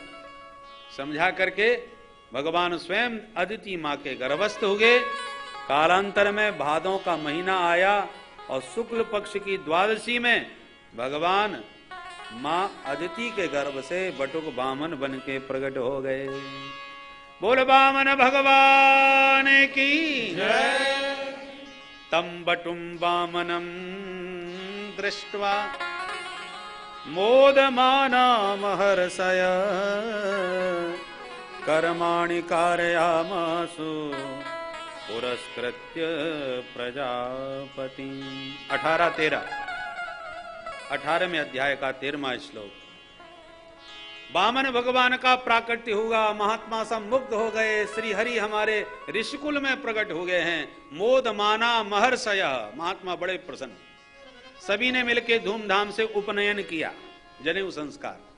ब्रह्मा जी ने अपना कमंडलू वामन भगवान को भेंट किया, मां सरस्वती ने रुद्राक्ष माला भेंट करी, कुबेर ने भिक्षा का पात्र दिया, अन्नपूर्णा मैया ने भिक्षा प्रदान करी, अदिति मैया ने कौपीन धारण कराई, कश्यप जी ने मेखला धारण कराई, आकाश ने छाता भेंट किया, पृथ्वी ने पादुका भेंट करी, सप्तर्षियों ने कुशासन भेंट करी। सभी भेंट दक्षिणा देने लगे वामन भगवान को। जो भी कुछ मिला वो भगवान ने भिक्षा बृहस्पति जी को प्रदान करी।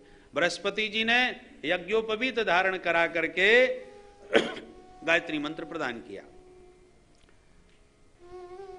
वामन भगवान से बृहस्पति जी बोले, सुनो बटुक जी, इतनी भिक्षा से काम नहीं चलेगा, राजा बलि के यहां जाओ और त्रैलोकी की भिक्षा लेकर के आओ।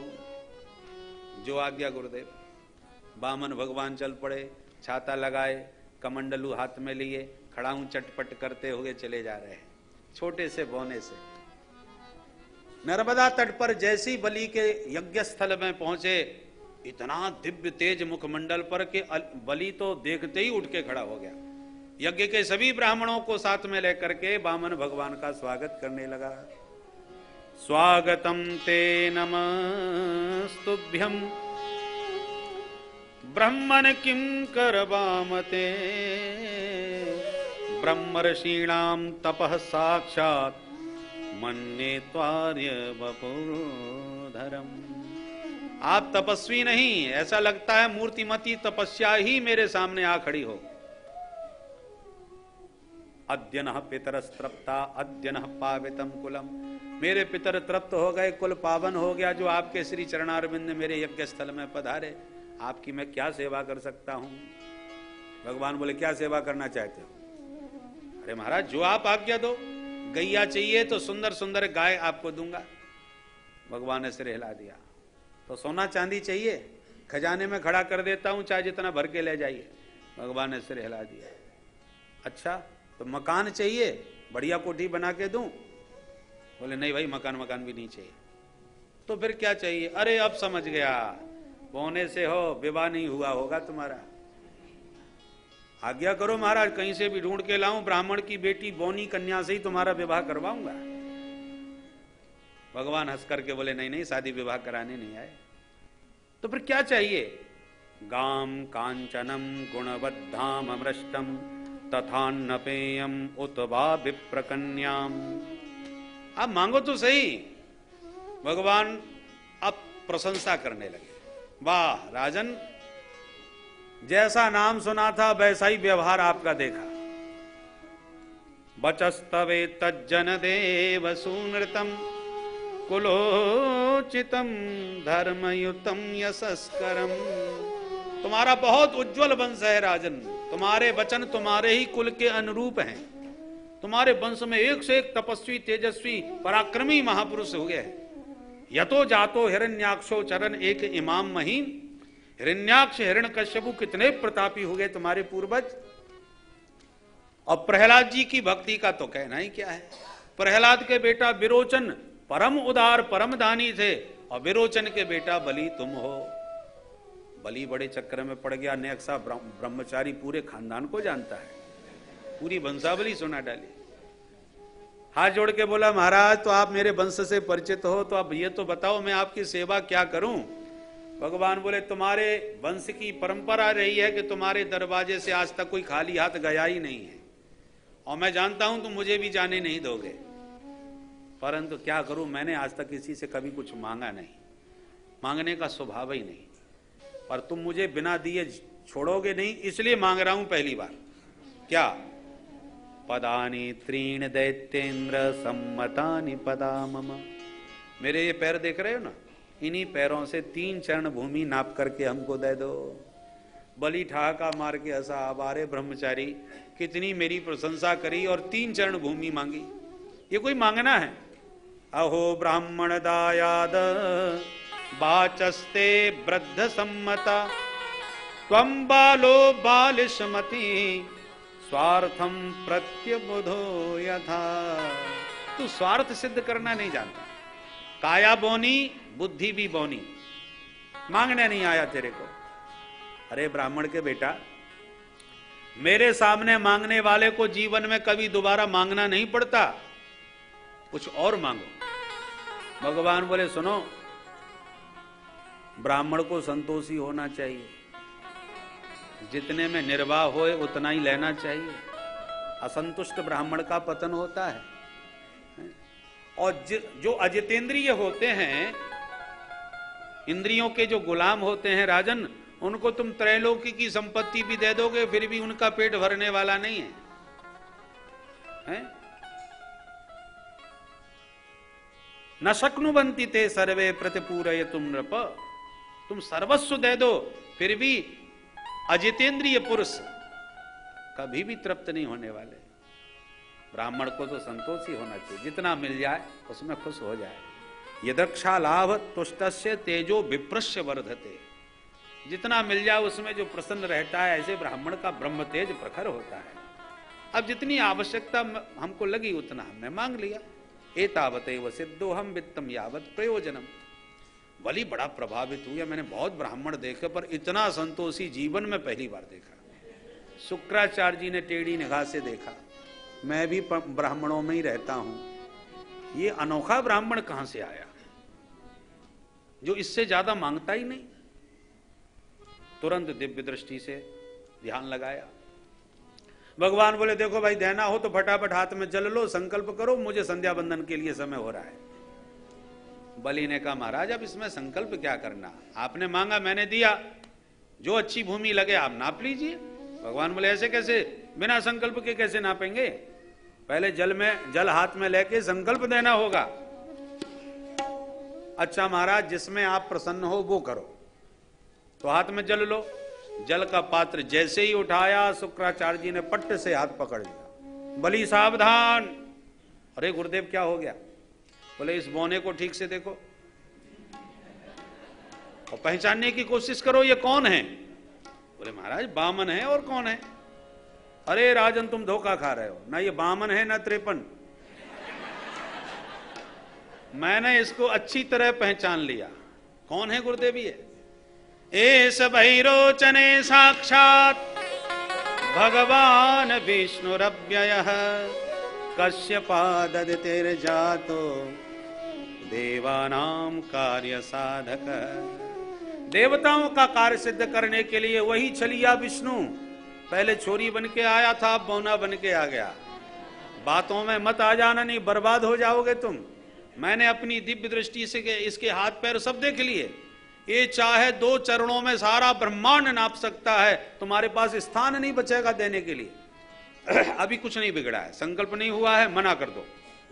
ऐसे दान की कोई प्रशंसा नहीं करता जिसमें दाता खुद ही भिखारी बन जाए, और ये तुम्हें भिखारी बनाने के लिए बैठा है। अब बड़े धर्म संकट में बलि पड़ गए। गुरुदेव मैंने जीवन में आज तक कभी झूठ नहीं बोला, और हां करके इस ब्रह्मचारी को मैं मना कर दूं, ये मेरे से तो हो नहीं सकता।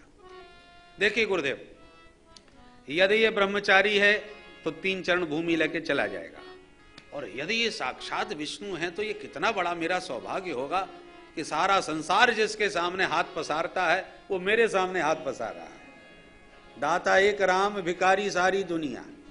सारी दुनिया उससे मांगती है, वो मुझसे मांग रहा है, मैं उन्हें मना कर दूं, ये तो संभव नहीं है। और फिर मैं झूठ कैसे बोलूंगा जो आज तक नहीं बोला। बहुत प्रकार से बलि को समझाया शुक्राचार्य जी ने। यहां पर बहुत नीति का प्रयोग किया कि भगवान ने धन दिया हो तो 5 प्रकार से खर्च करना सीखो राजन। धर्माय यशसेर्थाय कामाय स्वजनाय च पंचधा विभजन वित्तम इहामुत्र च मोदते। दोनों लोक में सुखी रहना चाहते हो तो धन को 5 प्रकार से खर्च करना सीखो। ये किसने कह दिया सब दान में ही लुटा दो? रही बात झूठ बोलने की, तो कभी कभी झूठ बोल के भी काम चला लेना चाहिए। कब? बोले 6 स्थान ऐसे होते हैं जहां झूठ बोलना निंदनीय नहीं माना गया है। कहां कहां? बोले स्त्री सुनर्म विवाहे च भृत्यर्थे प्राण संकटे गो ब्राह्मणार्थे हिंसायाम नान्यतम स्याज्जुगुप्सितम। बोले स्त्रियों से झूठ बोलने में कोई दोष नहीं। बोलो राधे राधे राधे राधे। ये हम नहीं कह रहे, शुक्राचार्य जी कह रहे हैं। शुक्राचार्य जी कहते हैं स्त्री सु। अरे भाई घर गृहस्थी वाले माताएं हैं, कहीं शादी विवाह में गई, कहीं घूमने फिरने गई, किसी का हार पसंद आ गया, किसी की साड़ी पसंद आ गई, घर तो खर्चा मुश्किल से चल रहा है, उसने आकर के साड़ी की फरमाइश कर दी। तो ऐसे अवसर पर थोड़ा आश्वासन देना चाहिए, घबराओ मत, पहली तारीख आने दो, वेतन नहीं लाऊंगा, तेरी साड़ी ही लेके आऊंगा। उस समय जितना हो सके उस बात को टालने की कोशिश करना चाहिए। तो थोड़ा बहुत ऐसा आश्वासन देने में कोई बुराई नहीं है। नर्म माने परिहास, हंसी मजाक में भी कोई झूठ बोल दे कोई दोष नहीं। विवाह शादियों में 2-4 बातें थोड़ा बढ़ा चढ़ा के बताने में कोई दोष नहीं। प्राण संकट में झूठ बोल के प्राण बचे तो कोई दोष नहीं। गाय ब्राह्मण की हिंसा हमारे झूठ बोलने से टलती है तो कोई दोष नहीं। न अनृतम स्यात् जुगुप्सितम, तो ऐसे स्थलों पर झूठ बोलना कोई निंदनीय नहीं है। और बलि ने स्पष्ट कह दिया, गुरुदेव नहीं असत्यात् परो अधर्म, मुझे झूठ के बराबर कोई दूसरा पाप दिखाई नहीं पड़ता। अब शुक्राचार्य जी गर्मी खाए गए। दृढ़म पंडित मानिज्ञ, अपने आप को बहुत पंडित समझता है, इतनी देर से समझा रहा हूं तेरी बुद्धि में नहीं आता। शाप देता हूं अचरात भ्रष्यते श्रियः, बहुत शीघ्र तू श्रीहीन हो जाएगा। शाप दे करके गुरु जी चले गए। वामन भगवान बोले, भाई गुरु चेला झगड़ा मत करो, देना हो तो दो, तुमने दुराग्रह किया तो मांग लिया, नहीं मुझे कुछ नहीं चाहिए। नहीं महाराज आप तो अपना संकल्प करवाइए। बोले लीजिए हाथ में जल। तो जल का पात्र जैसे ही बलि ने लिया, भागवत में ऐसा नहीं लिखा पर पुराणांतर ऐसा प्रसिद्ध है कि शुक्राचार्य जी पात्र के छिद्र में घुस के बैठ गए और छिद्र अवरुद्ध करके बाहर ताकने लगे, अब देखता हूं कैसे संकल्प करवाएंगे। जब पानी नहीं निकला तो बलि से कहा, वामन भगवान ने कहा पानी क्यों नहीं ले रहे? बोले कुछ गड़बड़ है सरकार, निकल नहीं रहा। अच्छा तो लाओ बर्तन हमको दो, लगता है पुराना बर्तन जंग खा गया होगा, मैं ठीक करना जानता हूं। एक नुकीली कुसा निकाल करके जो बाहर से फेंक के मारी तो शुक्राचार्य जी की एक आंख गोविंदाय नमो नमः। शुक्राचार्य जी भाग खड़े हो गए कि हे राम राम, कोई दे रहा है कोई ले रहा है, मैंने फालतू में ही अपनी आंख बर्बाद कर। बोलो राधे राधे राधे राधे। तुरंत हाथ में जल आया, संकल्प करके छुड़वाया, उसके साथ ही भगवान ने तत्काल अपना विराट रूप दिखाया। बोल विराट भगवान की जय। विराट भगवान की दौड़ करके परिक्रमा जाम्बवंती जी महाराज ने उस समय लगाई, क्योंकि उस समय नवयुवक थे जाम्बवंती जी महाराज। जाम्बवान ऋक्ष राजस्तु भैरी शब्दई मनोजव, मनोगति के समान भाग करके जाम्बवंती जी ने विराट भगवान की प्रदक्षिणा दी। भगवान बोले बलि देख लो मेरा नापना। एक चरण में नीचे के लोक और दूसरे चरण में 7 ऊपर के लोक नाप डाले। अखिल ब्रह्मांड 2 चरणों में नाप लिया। बलि अब बताओ तीसरा चरण कहां रखूं? बलि ने कहा सरकार एक बात बताओ, धन बड़ा होता है कि धनवान? भगवान बोले धन का मालिक धनवान बड़ा होता है। तो सरकार 2 चरणों में धन लिया, अब तीसरे चरण को मेरे माथे पर रख करके मुझे धनवान को भी ले लीजिए। पदम तृतीयम कुरु शीष्ण में निजम, तीसरा चरण मेरे माथे पर रख करके मुझे स्वीकार करें। भगवान प्रसन्न हो गए, बलि के मस्तिष्क पर पादारविंद स्थापित किया। उसी समय प्रहलाद जी आए गए। प्रहलाद जी का दर्शन करके बलि गदगद हो गए। उनके पितामह हैं, बलि के पिता विरोचन, विरोचन के पिता प्रहलाद। तो प्रहलाद जी के दर्शन से गदगद हैं। प्रहलाद जी ने भगवान की दिव्य स्तुति करी, बलि की पत्नी ने भी भगवान की स्तुति करी। भगवान बोले बलि भाई हम तेरे से बहुत प्रसन्न हो गए, तुमने अपने आप को दे दिया पर धर्म से विचलित नहीं हुए। बोलो क्या चाहते हो हमसे मांगो। बलि ने कहा सरकार आपकी सुंदर प्यारी झांकी निरंतर मैं निहारता रहूं, बस और मुझे कुछ नहीं चाहिए। भगवान बोले तो तेरे सामने हम ऐसे ही खड़े रहे? चल हमने तुझे वचन दिया, आगामी मनवंतर के तुम इंद्र बनोगे और जब तक इंद्रासन नहीं मिलता तब तक तुम सुतल लोक के राजा बन के राज्य करोगे और दरवाजे पर द्वारपाल बने हम ऐसे ही खड़े रहेंगे। तो सदा सन्निहितम वीर तत्र माम द्रक्ष्यते भवान, अहरने 24 घंटे जब आते जाते आप मेरे दर्शन पाते रहिएगा। बोल भक्त वत्सल भगवान की जय। प्रहलाद जी तो नाचने लगे। हो यन्नो सुराणा मसी दुर्ग पालो, बड़े बड़े देवता जिसकी कृपा कटाक्ष को तरसते हैं वो प्रभु हमारे दुर्गपाल बन करके खड़े होंगे। कितना बड़ा हम असुरों का सौभाग्य उदय हुआ है। शुक्राचार्य जी ने भी चरणों में दंडवत करके भगवान से माफी मांग ली। भगवान बोले यज्ञाचार्य हैं आप, सारा यज्ञ सानंद संपन्न करके अपने शिष्य को शतक्रतु बनाइए। शुक्राचार्य जी बोले जिस यज्ञ में साक्षात प्रभु आप पधारे हो, अब यज्ञ में क्या कमी रह जाएगी। मंत्रतस तंत्रतस छिद्रम देश कालारह वस्तुतः सर्वम करोति निश्छिद्रम नाम संकीर्तनम तब। आपके नाम संकीर्तन मात्र से यज्ञ में जो भी छिद्र रह गए हों, दोष रह गए हों, वो सब दूर हो जाते हैं प्रभु। अब आपके आने पर क्या दोष रह जाएगा, क्या कमी रह जाएगी। फिर भी सब संपन्न किया कार्य। और सुखदेव जी कहते हैं राजन, इस प्रकार से विविध मनमंत्रों में भगवान ने विविध अवतार लेकर के भक्तों को परमानंद प्रदान किया। एक मनमंत्र में भगवान ने सत्यव्रत मनु की प्रलय पर्यंत रक्षा करने के लिए मत्स्यावतार धारण किया था और मत्स्य रूप से प्रलय पर्यंत पृथ्वी को नौका के रूप में वासुकी नाग के द्वारा बांध करके मनु महाराज की रक्षा करी। बोल मत्स्य भगवान की। आइए नवम स्कंद में हम लोग प्रवेश करते हैं। 24 अध्याय हैं। 12 अध्यायों में सूर्यवंश जिसमें आए राम जी और 12 अध्यायों में चंद्रवंश जिसमें आए श्याम जी। तो आइए पहले राम जी की चर्चा थोड़ी सी कर लें, क्योंकि राम चरित्र परम पवित्र और कृष्ण चरित्र महाविचित्र। तो विचित्र कन्हैया की कथा बाद में, पहले पवित्र राम जी की चर्चा हो जाए।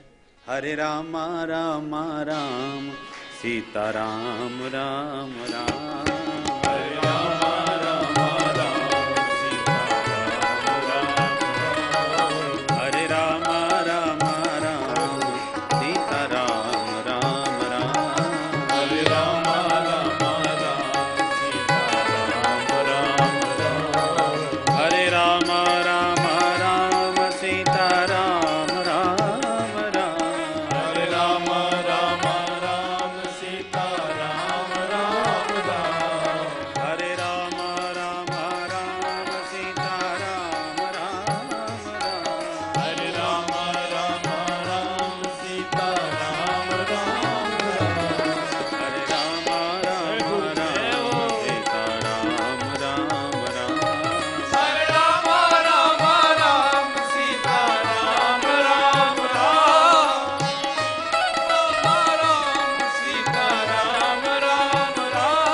हरे राम राम राम सीता राम राम राम, हरे राम राम राम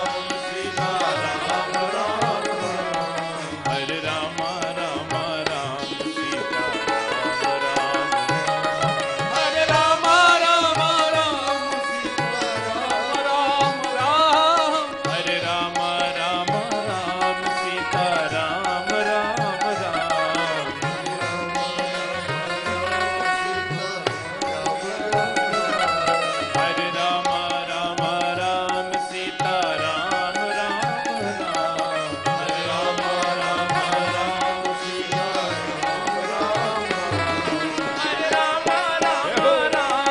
सीता राम राम राम, हरे राम राम राम सीता राम राम राम, हरे राम राम राम सीता राम राम राम, हरे राम राम राम सीता राम राम राम, हरे राम राम राम सीता राम राम, सीता राम राम राम सीता राम राम राम।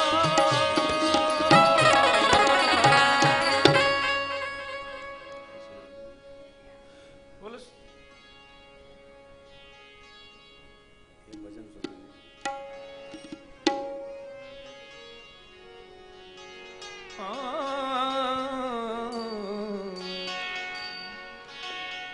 सीताराम जी की प्यारी रजधानी लागे, रजधानी लागे, माने मीठो मीठो सरजू जी को पानी लागे। सीताराम जी की प्यारी रजधानी लागे, रजधानी लागे, मोहे मीठो मीठो सरजू जी को पानी लागे। सीताराम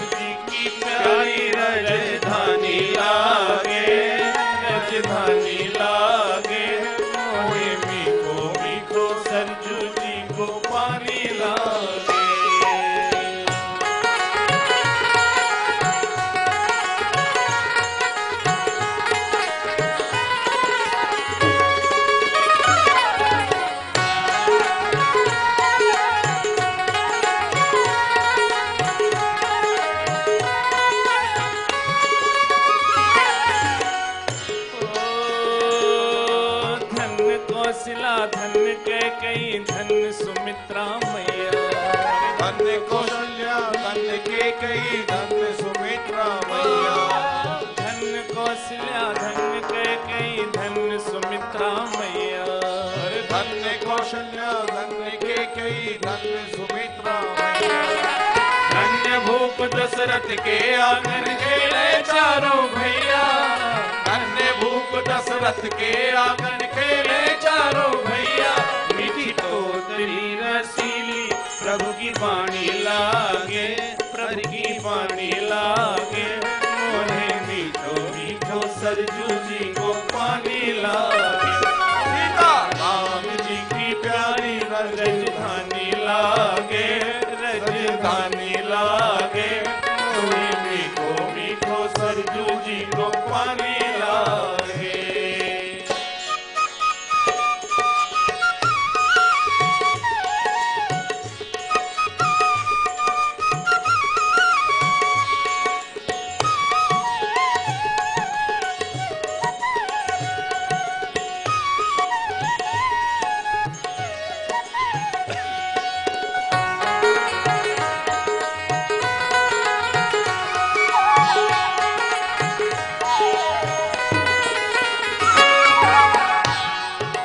मणि छावनी रंग महल हनुमान गढ़ी अति सुंदर।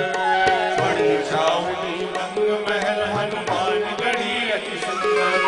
हरे मणि छावनी रंग महल हनुमान गढ़ी अति सुंदर। हरे मणि छावनी रंग महल हनुमान गढ़ी अति सुंदर। हरे स्वयं जगत के मालिक बैठे कनक भवन के अंदर। स्वयं जगत के मालिक बैठे कनक भवन के अंदर। सीता राम जी की शोभा सुख खानी लागे, सुख खानी लागे। मोहे मीठो मीठो सरजू जी को पानी लागे। सीता राम जी की प्यारी राजधानी लागे, राजधानी लागे।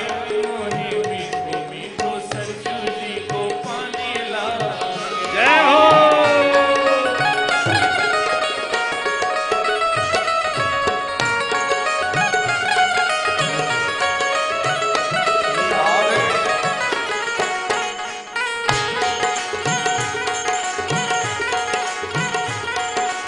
जय सिया राम, जय सिया राम, जय सिया राम, जय सिया राम। जय सिया राम दंडवत भैया मधुरी वाणी बोले। जय सिया राम दंडवत भैया मधुरी वाणी बोले। अरे जय सिया राम दंडवत भैया मधुरी वाणी बोले। जय सिया राम दंडवत भैया मधुरी वाणी बोले। करे कीर्तन संत मगन मन गली गली में डोले। हरे कीर्तन संत मगन मन गली गली में डोले। सीता राम नाम धुन प्यारी मस्तानी लागे, ओ मस्तानी लागे। मोहे मीठो मीठो सरजू जी को पानी लागे। सीता राम जी की प्यारी राजधानी लागे, राजधानी लागे। मोहे मीठो मीठो सरजू जी को पानी लागे। मोहे मीठो मीठो सरजू जी को पानी लागे। मीठो मीठो सरजू जी को पानी लागे। राम पाहि माम सीता राम पाहि माम। राम पाहि माम सीता राम पाहि माम। राम पाहि माम सीता राम पाहि माम। राम पाहि माम सीता राम पाहि माम। राम पाहि माम सीता राम पाहि माम। राम पाहि माम सीता राम पाहि माम। राम पाहि माम सीता राम पाहि माम। राम पाहि माम सीता राम पाहि माम। राम पाहि माम सीता राम पाहि माम। राम पाहि माम सीता राम पाहि माम। सीता राम पाहि माम। सीता राम पाहि माम। सीता राम पाहि माम। सीता राम पाहि माम। सीता राम पाहि माम। सीता राम पाहि माम। बोल अयोध्या धाम की जय श्री राघवेंद्र सरकार की जय। सुखदेव जी कहते हैं सूर्य वंश का यदि विस्तार से वर्णन करूंगा तो 100 वर्षों में भी पूरा नहीं हो पाएगा। न शक्यते विस्तरतुम वक्तुम वर्ष शतैरपि, इसलिए बहुत संक्षेप में सुनिएगा। भगवान नारायण के नाभि कमल से ब्रह्मा जी के बेटा मरीचि, मरीचि के बेटा कश्यप, कश्यप के बेटा विवस्वान सूर्य, विवस्वान पुत्र श्राद्धदेव मनु, श्राद्धदेव मनु के कोई संतान ही नहीं हुई। वशिष्ठ जी से प्रार्थना करी तो यज्ञ हुआ, यज्ञ के प्रभाव से एक बिटिया हो गई। राजा ने कहा मैंने तो बेटा के लिए यज्ञ करवाया था, घर में तो बिटिया हो गई। गुरुदेव कुछ भी करो मुझे बेटा चाहिए। राजा का दुराग्रह देख करके फिर वशिष्ठ जी ने उस बिटिया को ही बेटा बना दिया। बोलो राधे राधे। बिटिया जब हुई थी उसका नाम पड़ गया इला देवी। अब जब वशिष्ठ जी ने उस बिटिया को बेटा बना दिया तो फिर उसका नाम भी बदलना पड़ा इला के नाम पर। अब उसका नाम हो गया सुद्युम्न राजकुमार। जो वैज्ञानिक आज चमत्कार दिखा रहे हैं वो ऋषियों ने बहुत पहले करके दिखा दिए। बाद में फिर मनु महाराज के 10 बेटा हुए, उसी से संतान की वृद्धि हुई। इक्ष्वाकु, नृग, सरयाति, प्रसद, नभग, कवि, ये सब 10 संतान हैं जिनसे सूर्य वंश का विस्तार हुआ। सरयाति नाम के जो पुत्र थे उनकी बेटी सुकन्या ने धोखे से च्यवन बाबा के नेत्र फोड़ दिए तो च्यवन मुनि के साथ ही उनका विवाह हो गया। च्यवन मुनि ने विवाह किया और मन में सोचा हम तो अंधे हैं और वृद्ध भी हैं, क्या करें। तो अश्विनी कुमार जो देवताओं के वैद्य हैं उनको बुलवाया और उनसे इलाज करवाया। भगवान से कौन सा च्यवन प्राश खाया कि च्यवन मुनि बुढ़े से जवान हो गए, स्वस्थ हो गए। इन्हीं सरयाति जी के वंश में राजा रेवत हुए जिनके ज्येष्ठ पुत्र ककुदमी की बेटी रेवती जो कन्हैया के बड़े भैया दाऊ दादा को ब्याही गई। रेवती से दाऊ जी का विवाह हुआ। दूसरे बेटा मनु महाराज के थे नभग, नभग के बेटा नाभाग और नाभाग के बेटा हो गए महाराज अम्बरीश। राजा अम्बरीश परम वैष्णव थे। सबई मन कृष्ण पदारविंदयो बचांसि वैकुंठ गुणानुवर्णने करौ हरेर मंदिर मार्जनादिशो श्रुतिं चकाराच्युत सत्कथोदय। महाराज अम्बरीश राजा होकर के भी भगवान के अपने हाथों से अष्टयाम सेवा करते थे। 8 प्रहर ठाकुर जी की सेवा। भगवान ने अपना सुदर्शन ही अम्बरीश की सुरक्षा में समर्पित कर दिया। एक बार अम्बरीश महाराज ने एकादशी का व्रत किया। द्वादशी में उसका पारण करने वाले थे कि दुर्वासा मुनि आ गए। आइए महाराज आप भी प्रसाद पाइए। बाबा बोले पाएंगे परंतु पहले संध्या बंदन करे आप। यों कह के चले गए।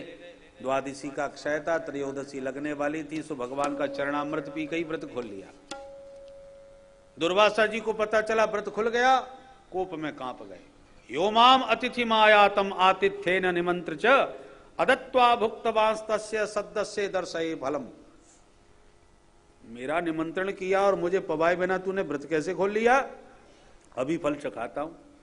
जटा उखाड़ के पटक दी, कृत्या पैदा हो गई, राजा को खाने दौड़ी। भगवान के दिव्य सुदर्शन ने तुरंत कृत्या को भस्म किया और दुर्वासा मुनि के पीछे पड़ गया। दुर्वासा जी प्राण बचा के भागे। ये सुदर्शन कहां से आ गया? आगे दुर्वासा, पीछे सुदर्शन। ब्रह्मा जी के पास दौड़े दौड़ गए, प्रभु रक्षा करो हमारी। किससे? बोले सुदर्शन से। बोले जल्दी भागो नहीं तो मैं भी खतरे में आ जाऊंगा। भगा दिए बेचारे। भगवान शंभु की शरण में गए। बोले बाबा मैं तो आपका ही अंश हूं, आपका बच्चा हूं, आप तो मेरी रक्षा करें। बोले बाबा ने कहा मैं भी कुछ नहीं कर सकता। तमेव शरणम याहि, अरे जिसका सुदर्शन है उसी की शरण में जाओ। तब भाग करके बेचारे नारायण की शरण में गिरे। आप तो ब्राह्मण देव हो प्रभु, मुझे ब्राह्मण की रक्षा करो। भगवान बोले क्या करें, हम भी पराधीन हैं, कुछ नहीं कर सकते। हे प्रभु आप और पराधीन कैसी बात कर रहे हो? किसके पराधीन हो गए आप?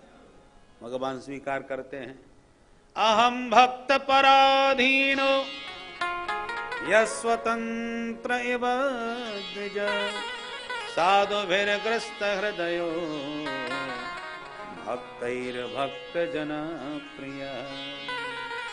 मैं अपने भक्तों के सर्वथा अधीन हो गया दुर्वासा जी, मैं उनके विरुद्ध कुछ नहीं कर सकता। बोले प्रभु इन्होंने आपको अधीन कर कैसे लिया? भगवान बोले क्या बताएं, ये अपना सर्वस्व त्याग कर, अपना सब कुछ छोड़कर मेरी शरण में आए हैं। जो सर्वस्व छोड़ के मेरी शरण में आ गया, ये दारागार पुत्राप्तान प्राणान वित्तमिमं परम हित्वा माम शरणम याताः कथम तान त्यक्त मुत्सहे। जो सर्वस्व छोड़ करके अपना मेरे पास आ गए, मैं उनको कैसे छोड़ सकता हूं? एक कन्या सर्वस्व त्याग कर अपने पिता माता सखी सहेली घर परिवार सबको छोड़ करके ससुराल में पति के पास आती है, तो जब आती है तो डरी डरी सी आती है। न जाने पतिदेव का स्वभाव कैसा होगा, ससुराल के लोग कैसे होंगे, ससुराल का वातावरण कैसा होगा।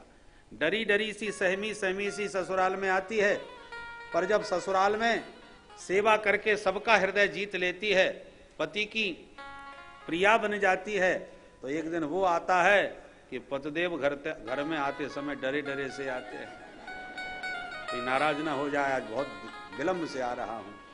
तो बसी कुर्वन्ति माम भक्त्या सत्श्रियः सतपतिम यथा।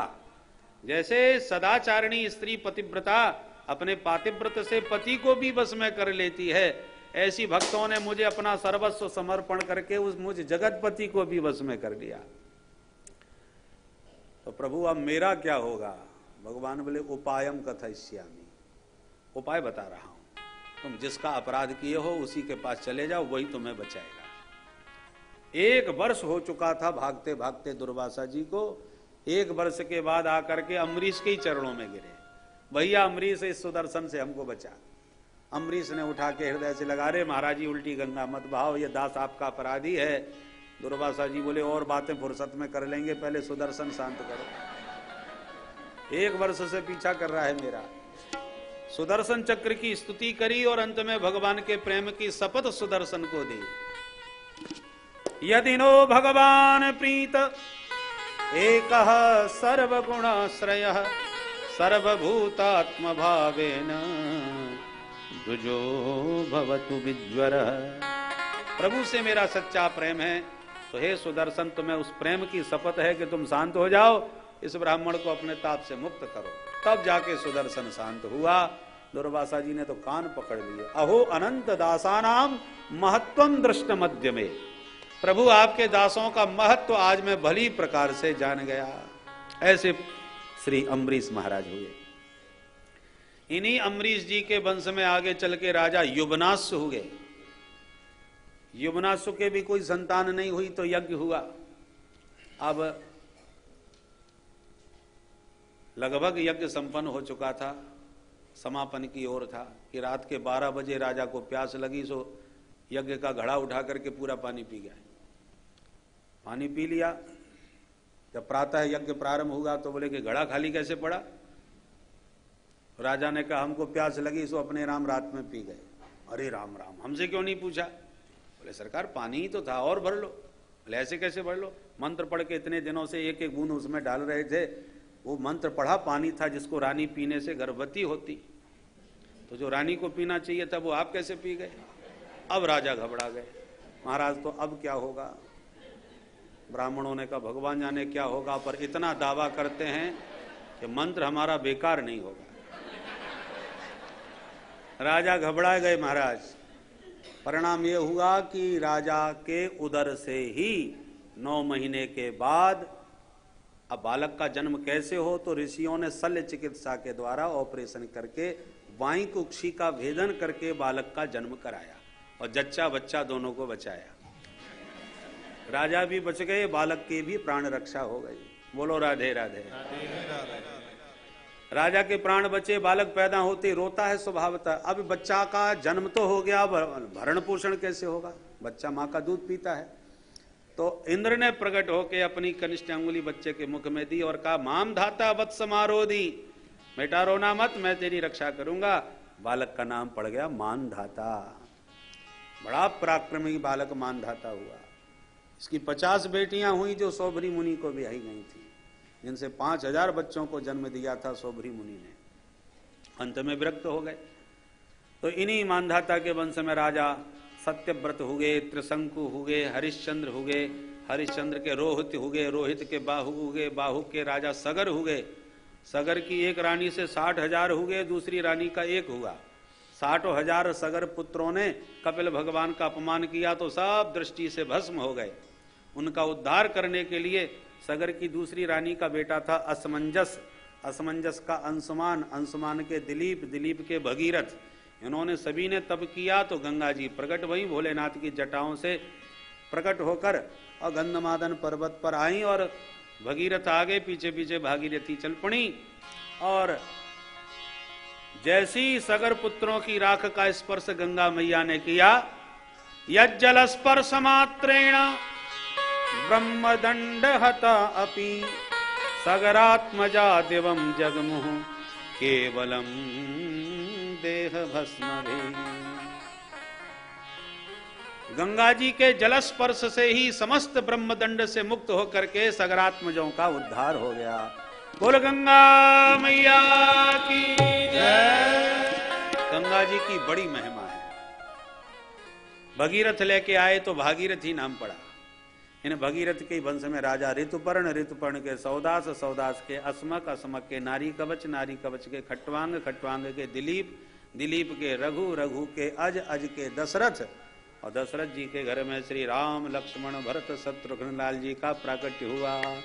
बोल अयोध्या धाम की जय। इस प्रकार से सूर्य वंश में हमारे राम जी का प्राकट्य हुआ। और 10वें अध्याय में जाकर के पहले तो एक श्लोक में ही पूरी राम कथा कही। गुरुवर थे त्यक्त राज्यो व्यचरदनु वनम पद्म पदभ्याम प्रियाया पाणिस्पर्शाक्षमाभ्याम रजत पतरुजो यो हरीन्द्रानुजाभ्याम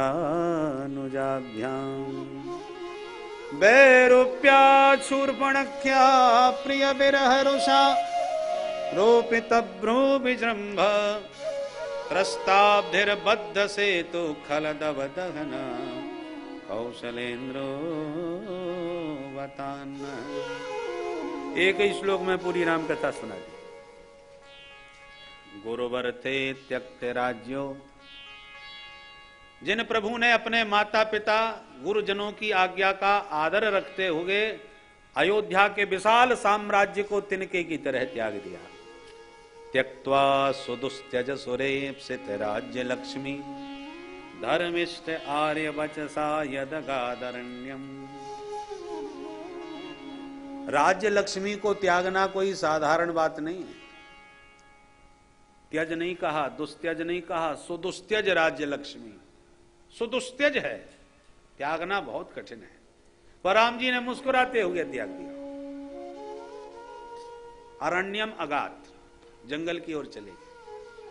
धर्म का पालन करते हुए रामो विग्रहवान धर्म, प्रिया जानकी, अनुज लक्ष्मण दोनों को साथ में लेके भगवान गए।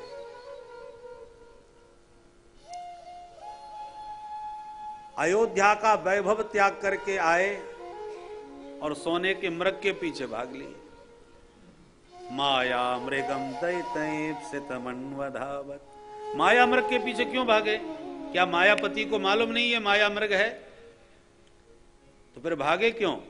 बोले दैतैप्सित, किशोरी जी को भाग गया है इसलिए अन्वधावत। प्रभु ने विचार किया, जानकी ने जीवन में पहली बार कुछ मुंह खोल करके मांगा है। आज तक कभी कुछ मांगा ही नहीं मेरे से। तो प्रिया ने प्रथम बार मांगा तो मैं उनका मनोरथ पूर्ण न करूं, ये तो अनुचित होगा। तो प्रिया का मनोरथ पूर्ण करने के लिए माया मृग के पीछे मायापति भागे, पर नकली सोने का मृग निकला। किशोरी जी का दशानन के हाथों हरण हुआ तो प्रभु के मन में एक ही कष्ट हुआ, प्रिया का एक मनोरथ भी ठीक से पूर्ण नहीं कर सका, पर पूर्ण मनोरथ अवश्य करूंगा। अब सोने का मृग मैं कहां से ढूंढ के लाऊं तब प्रिया का मनोरथ पूर्ण हो गए। तो किशोरी जी का अन्वेषण करते करते राम जी को हनुमान जी से भेंट हो गई किष्किंधा में। जो हनुमान जी का दिव्य देह देखा, अतुलित बलधामम स्वर्ण शैलाभदेहम, सोने के शैल के समान, स्वर्ण पर्वत के समान दैदीप्यमान जिनका देह है। राम जी प्रसन्न हो गए। मेरी जानकी ने सोने का मृग मांगा था, मुझे मिल गया सोने का मृग। वानरों को भी मृग कहा जाता है, शाखा मृग है। शाखा मृग के बड़ मनुसाई, शाखा से शाखा पर जाई। तो प्रिया ने स्वर्ण मृग मांगा था, तो मुझे स्वर्ण शाखा मृग मिल गया। किशोरी जी कह रही थी इसको पकड़ के लाओ तो घर ले चलेंगे, लोगों को दिखाएंगे हम सोने का मृग लेके आए हैं, अपने घर में अपने साथ रखेंगे, बड़ा सुंदर है। तो ये रखने योग्य है, घर ले जाने योग्य है, अपने पास रखने योग्य है, परंतु पहले प्रियाजू को भी तो पसंद आवे। इसलिए भगवान ने हनुमंत लाल जी को ही लंका में भेजा संदेश देकर मुद्रिका के साथ।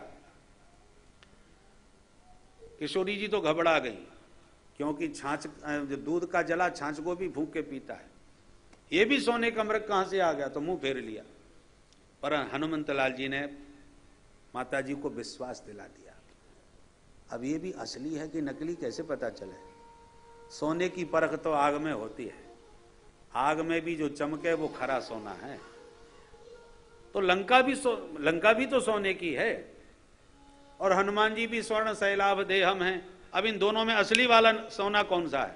बोले हो जाए परीक्षा। लगे हाथ परीक्षा हो गई। पूंछ में आग लगाई लंकेश्वर ने, हनुमान जी की पूंछ में आग लगाई और हनुमान जी ने उसकी मूंछ में आग लगाई। सारी लंका उसकी आंखों के सामने जल करके स्वाहा हो गई। हनुमान जी की पूंछ जलाना चाहता था, परंतु कुछ नहीं बिगाड़ पाया। किशोरी जी के चरणों में आकर के हनुमंत लाल जी ने प्रणाम किया। भगवान की प्रिया प्रसन्न हो गई कि वाह, प्रभु ने मेरे पास बिल्कुल खरा सोने का मृग भेजा है। मैंने जो पसंद किया था वो तो खोटा था, खरा तो प्रभु ने पसंद करके मेरे पास भेजा है। खूब आशीर्वाद दे के विदा किए। हनुमंत लाल जी ने पूरा समाचार प्रभु को आके सुनाया। उधर विभीषण जी को दशानन की लात पड़ी तो भगवान के चरण कमलों में आए।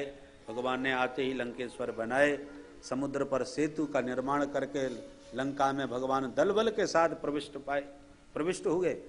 त्रस्ताब्धिर बद्ध सेतु खलदव दहन, भगवान ने समस्त निशाचरों का दहन ऐसे कर दिया जैसे दावाग्नि के लग जाने पर सारा जंगल दग्ध हो जाता है। ऐसी राम जी की क्रोधाग्नि में खल दव दहन, जितने भी दुष्ट निशाचर थे सब दग्ध हो गए, भस्मसात हो गए। और अपने शरणागत विभीषण को लंकेश्वर बनाकर और किशोरी जी को पुष्पक विमान में बैठाकर दलबल के साथ भगवान लौट के अवध में अवधेश बने। ऐसे राघवेंद्र प्रभु के पाद पद्मों में हमारा बारंबार प्रणाम है। बोल अयोध्या धाम की, श्री राघवेंद्र सरकार की। अथात श्रूयताम राजन वंश सोमस्य पावन। अब चंद्र वंश श्रवण करें परीक्षित। भगवान नारायण के नाभि कमल से ब्रह्मा, ब्रह्मा के बेटा अत्रि, अत्रि के बेटा चंद्रमा, चंद्रमा के बेटा बुध, बुध के बेटा पुरुरवा जिनका दूसरा नाम ऐल, राजा ऐल का उर्वशी अप्सरा से विवाह हुआ, बेटा हुए 6, आयु, सुतायु, सत्यायु, रय, जय और विजय। इन्हीं के वंश में आगे चल के राजा गाधी हुए, गाधी तनय विश्वामित्र हुए। चरु परिवर्तन के प्रभाव से सत्यवती, जो गाधी जी ने अपनी बेटी सत्यवती का विवाह ऋचिक मुनि से किया, ऋचिक मुनि से हुए जमदग्नि, और जमदग्नि जी के बेटा हुए भगवान परशुराम। बोल परशुराम भगवान की जय। है वंशीय दुष्ट आतताई क्षत्रियों ने जमदग्नि जी का वध किया, तो मां रेणुका जी ने बार बार छाती पीट के विलाप किया। 21 बार छाती को पीटा तो 21 बार वसुंधरा को छत्री विहीन कर दूंगा, ऐसा परशुराम जी ने प्रण किया। और चुन चुन के क्षत्रियों का संहार किया। कई क्षत्रिय तो महाराज परशुराम जी का नाम सुन करके साड़ी पहन करके रनवास में बैठ जाते थे। उन्हीं क्षत्रियों का नाम पड़ा नारी कवच। ऐसे इतने परशुराम जी का आतंक क्षत्रियों में व्याप्त हो गया था। तो इस प्रकार से भगवान तो अवतार लेते हैं दुष्टों का संहार करने के लिए। इसी वंश में राजा नहुस हुए, नहुस के भी 6 बेटा हुए। यति, ययाति, संयाति, आयति, वियति और कृति। तो नहुस के बेटा जो ययाति थे उन्होंने 2 विवाह किए, देवयानी और शर्मिष्ठा के साथ। दोनों रानियों से 5 संतान हुई, यदु, तुर्वसु, द्रुह्यु, अनु और पुरु।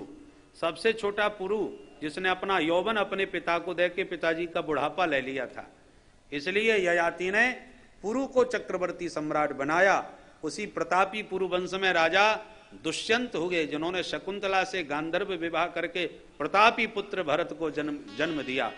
कालिदास जी ने अभिज्ञान शाकुंतलम में विस्तार से ये संस्कृत का नाटक विस्तार से वर्णित किया है। इसी वंश में राजा रंचदेव हुए, जो 49 दिन तक स्वयं भूखे रहे पर प्रजा को किसी को भूखा नहीं रहने दिया। भगवान से कहते हैं कि प्रभु मुझे तो अंतर्यामी बना दो। भगवान बोले अंतर्यामी तो हम हैं, तुम क्यों बनना चाहते हो? बोले प्रभु आप सबके भीतर बैठे हो फिर भी जीव दुखी हैं, तो आपके अंतर्यामी होने का फायदा क्या है? भगवान बोले तुम क्या कर लोगे? बोले हम चाहते हैं अंतस्थितो येन भवन्त्य दुखा, मैं सबके भीतर रहूं और उस जीव के समस्त प्रारब्ध कृत जितने भी दुख हैं वो मैं भोग लूं और मेरी प्रजा में कभी कोई जीव दुखी न हो गए। ऐसे प्रजावत्सल महाराज रंतदेव हुए। इसी पवित्र वंश में परीक्षित तुम पांडव और पांडवों के पौत्र तुम पैदा हुए हो। तो ये सब भरत के वंशज हैं, इसलिए सब भारत के नाम से जाने जाते हैं, भरतवंशी। पुरु के सबसे ज्येष्ठ भ्राता यदु, उनसे यदुवंश चला। यदुवंश में महाराज अजमीड, देवमीड, सूरसेन आदि बहुत से राजा हुए। सूरसेन का बेटा जब हुआ तो आकाश में दुंदुभी बजी, इसलिए नाम पड़ गया आनक दुंदुभी। वही आनक दुंदुभी बड़े होकर के वसुदेव के नाम से जाने गए। वसुदेव जी के कई विवाह हुए थे, उनमें सप्तम पत्नी थी देवकी, जिन देवकी से 8 बेटा हुए और 1 बिटिया हुई। उसमें 8वें कृष्ण कन्हैया हुए और जो बिटिया हुई वो परीक्षित तुम्हारी दादी माँ लगती हैं।